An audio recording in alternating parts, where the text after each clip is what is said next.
Älskar du också vattenfall? Dags för vandring. Nu är vi i nationalparken Mirosa i Kosovo och ska göra en vandring till några av de 13 vattenfall som finns här.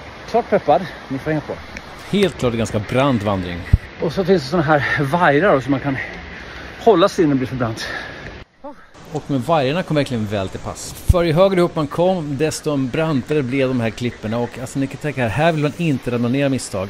Men så värt, alltså den vattenfall älskar så jäkla pampigt. Men fortsätter man sen så att det blir lite tuffare stiga att gå på ett plats. Mest igen. Ja, vår guide sa att ju längre upp man kommer desto häftigare blir vattenfallen. Så jag följde med honom trots att det var lite mer utmanande klättring, jag trodde, men det var inga problem såklart. Man hade ju saker att hålla sig i.